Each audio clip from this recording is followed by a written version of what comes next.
This just in. Imagine hiring a brilliant new marketing assistant who works completely for free, never requires a coffee break, and possesses the combined knowledge of human history.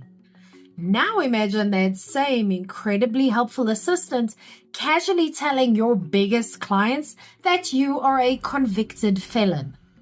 According to a recent legal analysis published by the law firm Weber Wenzel, this is exactly what is happening in the chaotic new world of artificial intelligence. Understanding exactly how these digital tools invent information is the first step to protecting your brand, because you need to avoid a completely fabricated public relations disaster. To start, let's look at a history of artificial slander. We tend to assume that computers only deal in cold, hard facts.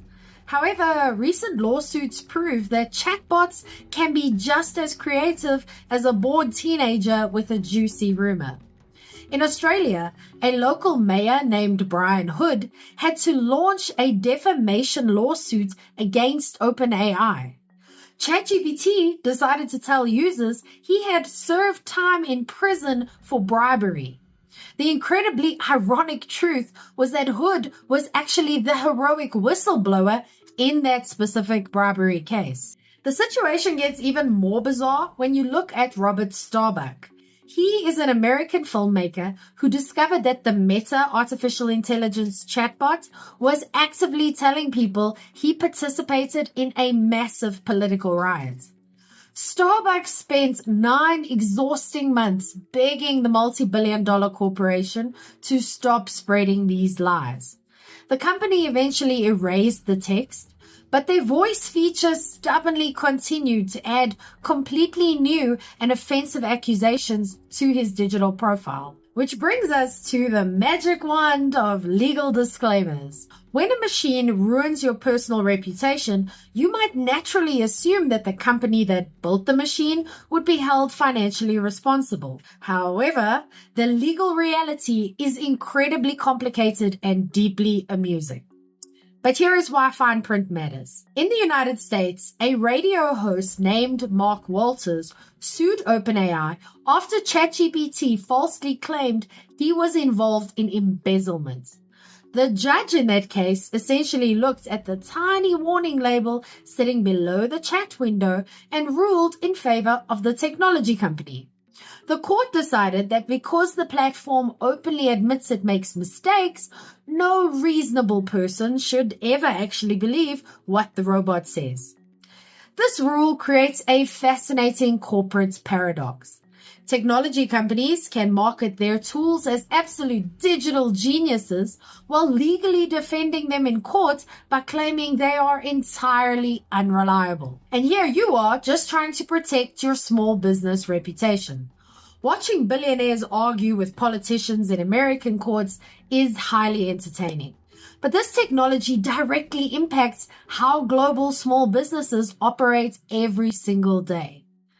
And we have the South African legal reality.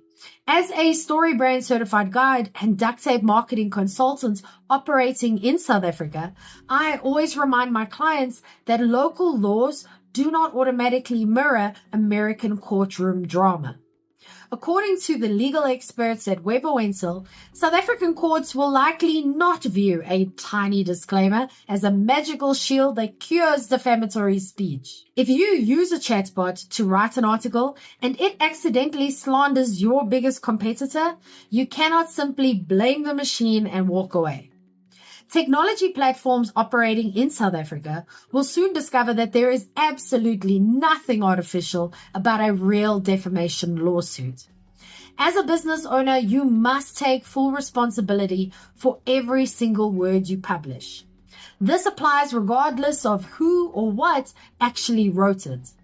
Furthermore, you must actively monitor your own brand name online to ensure a confused algorithm is not quietly ruining your reputation behind your back. If you want support getting your message simple and sharp so you never have to rely on a confused algorithm, Then start with my 5-minute marketing fix. It will give you one clear sentence that describes what your business does and why it matters. You can download it for free in my description below, or you can go to strategicmarketingtribe.com/fix. But what about you? What is the most ridiculous mistake a chatbot has ever made while helping you with work? I'll go first. I once asked a tool to summarize a marketing book, and it confidently quoted 3 completely fictional chapters. Okay, your turn. What weird mistakes have you seen? Let me know in the comments. I'm Vicky Sidler from the Strategic Marketing Tribe, and I post helpful news updates for small businesses every day.